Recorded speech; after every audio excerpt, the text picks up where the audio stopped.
Welcome to another interview with the Runner Washington. We have a special guest, Alyssa Cullen, North Kitsap senior sprinter, outstanding career she's had with the North Kitsap Vikings. Alyssa, I don't know you at all, so tell me a little bit about yourself. Well, I started track in eighth grade because I was actually a gymnast for much of my like probably 6 to 12. And then I stopped doing that and I had all this free time. And my friends were like, you should do cross country. And so I did cross country. And then they're like, well, you did cross country, you should do track.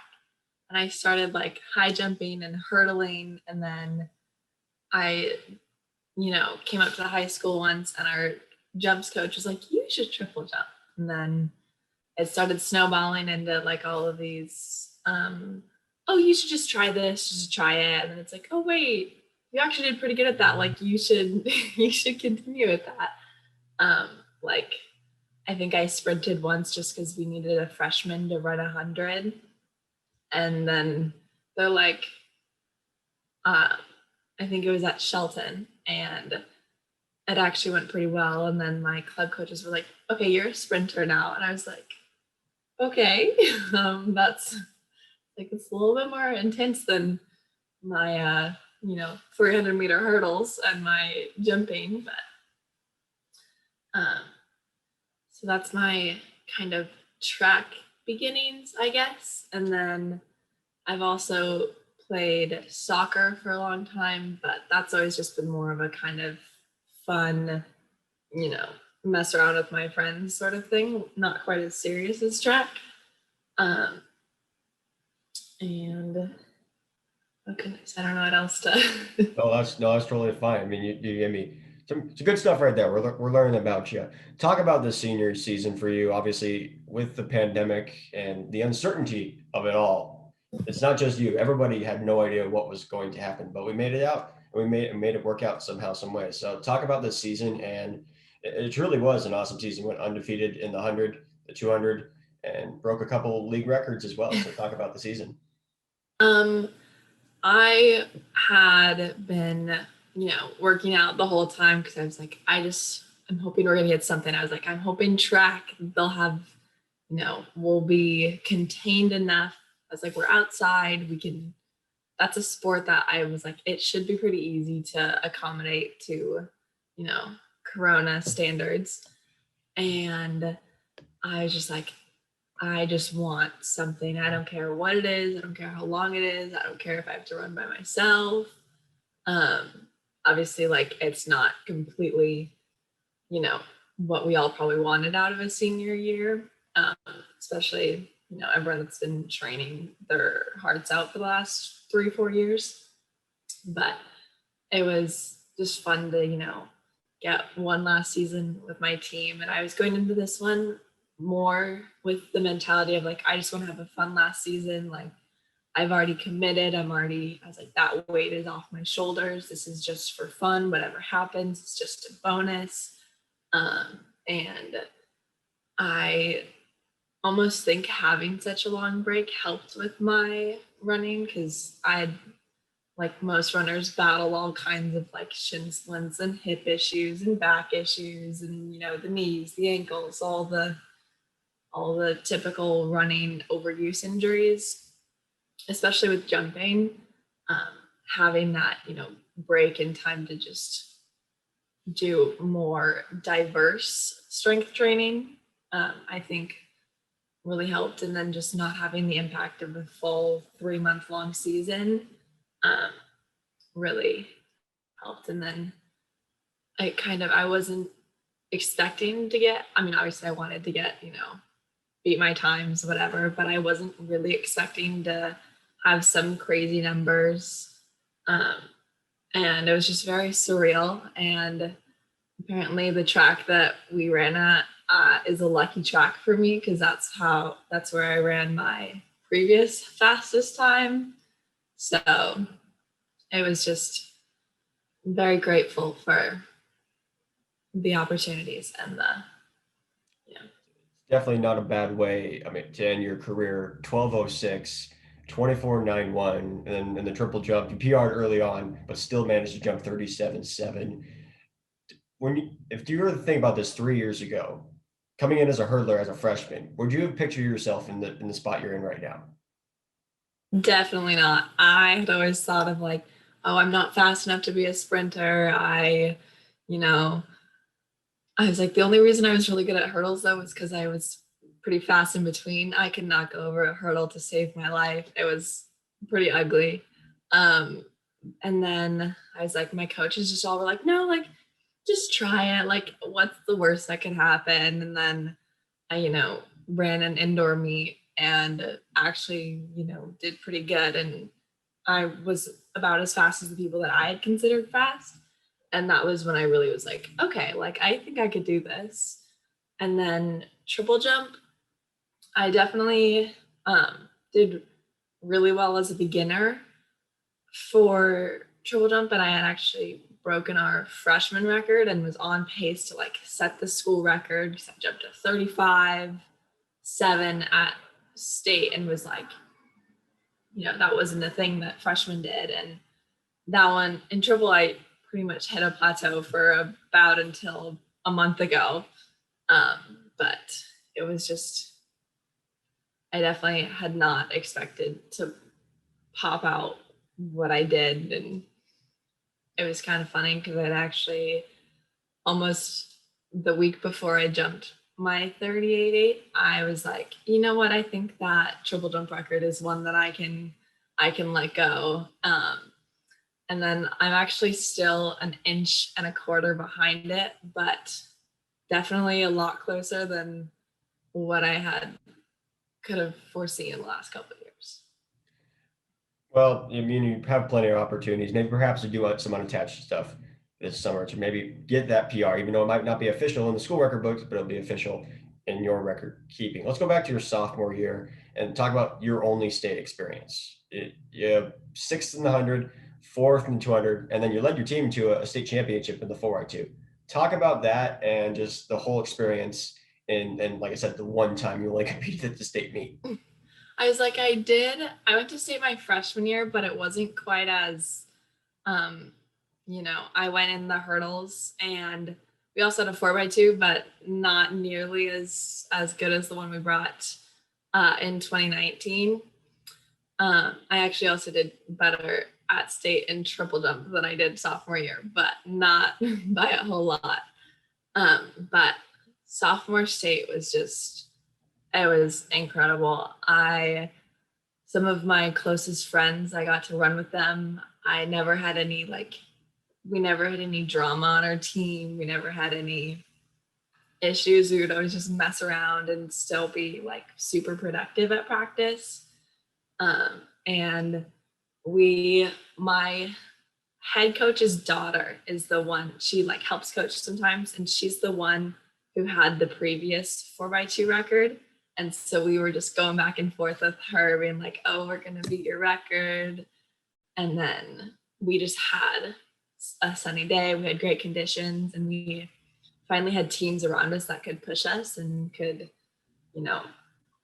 help us get to where we wanted to. And we ended up running like a 143, which was just, the four of us, you wouldn't look and be like, oh yes, they are four super fast people, but we just gelled super well together. And I think that totally contributed to the successes that we saw. And we all are also very competitive. And I know that my teammates were just, put their hearts into everything. And I was like, when I got the baton in second, I just had so much adrenaline. I had so much just like, I could just feel my teammates and my parents and my family just like cheering me on. And I'm pretty sure if that race had counted for an open 200 time, I think it would have been some incredible number because I don't think I've ever run that fast in my life. I had so much adrenaline, so much just like happiness and this is it. And it's just, and then crossing the finish line, one of my teammates, obviously I was super out of breath and just, gassed from running. And my teammate comes over and gives me the biggest bear hug. And I thought I was going to pass out because I'm like trying to breathe. And she's just like, oh my goodness. Like, and there's a picture of me just crossing the finish line. And I've got a phone and I'm just like, woo. And I just think that was just an incredible moment.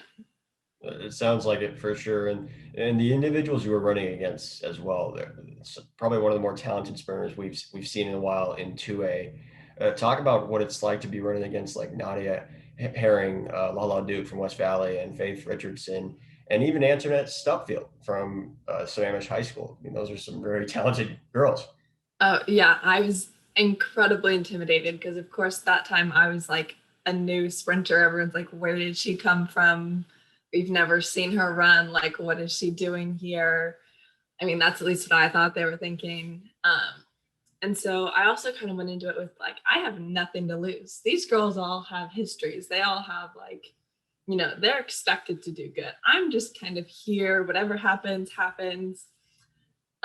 And so I think that definitely helped. And again, like I said, I'm super competitive. And so getting a chance to run with people that are better than me, I think is really obviously a great thing because it makes you run faster, especially if you're competitive, because you're like trying to push yourself against what they're running. And the week before state is when I had run my previous PR against Faith, who had pushed me to run that time. And I saw Nadia run 11:6, and I was just awestruck because I was like, I didn't know that a female could run that fast in high school. I mean, obviously now I've seen people like running that, but it was the first super fast person I'd ever seen. I was just kind of like, whoa, that was incredible. No, yeah, it was your first opportunity racing against someone in the same exact race that ran it that fast, which is the Yeah. crazy thing. I can't even break 12 for 100 meters, and that's I'm a distance runner, so I have no excuses at all whatsoever. But so obviously your competitiveness, your times have landed you a scholarship to Boise State University, a university known for distance runners. But you're breaking the barrier. You're going as a sprinter. So talk about that and the experience of being recruited and all the schools that showed interest in you. So it is definitely interesting going to a very, very traditionally good distance school.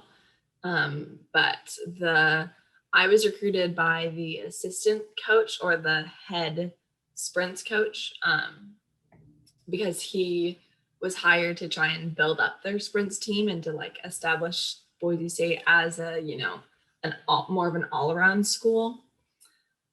They actually just had an athlete go 11:5 and I think 23:9 and just, you know, I think set a new school record or came very close to setting a new school record. So you can definitely see that in the last, you know, year or two. And then the group of athletes that is about to come up, they're really trying to build up some sprints and get a good group going. And I'm really excited to be a part of like a growing team and be like, you know, in the early stages of a hopefully really good sprints team. And I'm really excited to get a chance to run with some new people. And obviously running in college is incredibly different from high school because, you know, I'm in a pretty small area. So going undefeated is like, there's only so many schools around here and there's only so many people to run against. Whereas in college, you are running with the best of the best and you are running with all the people that went undefeated in their high schools and all the people that, you know, were superstars in their high school and are now competing at the next level and truly enjoy what they're doing. I'm super excited to just be surrounded by people that love what they're doing and love track, because in high school you get the people that, you know, their mom signed them up for track because they were sitting on the couch too much or something like that. So that's what I'm really looking forward to. And I'm curious to know what other schools had offers for you. So I also, oh goodness, my dog's barking now. I also talked to Colorado State, which is in the same conference. Actually, most of the schools that I kind of talked to were all in Mountain West. I briefly talked with Utah State and, like I said, Colorado State. And then one of the girls on my track or on the relay team committed to Lipscomb in Tennessee. And so they had kind of reached out to me a little bit and were like, hey, if you want to come run with us. And then I've had a couple other schools, quite be like, oh, how's your recruiting process going? And um, but I was pretty set on trying to work it out with Boise State from a very early on standpoint. So there was a lot of I was like, I would rather go to a school that I'm really gonna love and then also get to do track than to go do track at some school that I'm not happy at. And so I really only found myself wanting to both do school and track really at Boise or Colorado. And then Boise just pulled my heart a little bit more. And so that's where I ended up. And you guys have the most interesting football field out of anybody Yeah. in the entire country, the Smurf turf. For those that don't know, Yes. it's an entire blue field. It's one of the more interesting ones. But you're leaving North Kitsap here in the next month or so, and you're going on to Boise. Of all the things you've learned, just from coaches and teachers, just about anybody, what is your biggest takeaway from your running career, but also your young adult life as well? My coach Snyder has this saying, and he actually put it on the back of our t-shirts this year. But it's about getting your +1 every day. So doing whatever you can to just get 1% better every single day. It doesn't have to be much, just something to make yourself better, whether it's like on the track, in school, or just in life in general. And I really think that's something that's resonated with me. And just, on the days where you really don't want to be running, you just, want to go home and sit on the couch and do nothing. But you just think about how getting just that 1% every single day after a month, 2 months, a year, 2 years, it adds up and just can put you where you want to be. And it's not about, overnight changes or whatever. It's just compiling all the little things that you've done to improve. Well, Alyssa, I haven't paid attention to much sprinters as I have this year, but just looking at the stats, you've had an amazing career. Unfortunately, it's ended it in the way no one wanted it to, but you're off to bigger and better things. You're going to go run for a Division I school, and you are an Olympic League record holder, champion, and you're even a state champion too. So you have a lot to say when you move on from North Kitsap. Alyssa, I appreciate your time coming on here, chatting with me, and I guess best of luck in school because you're done with track. So you got really nothing going on anymore. So best of luck with finishing school, and thanks again for coming on. Thank you.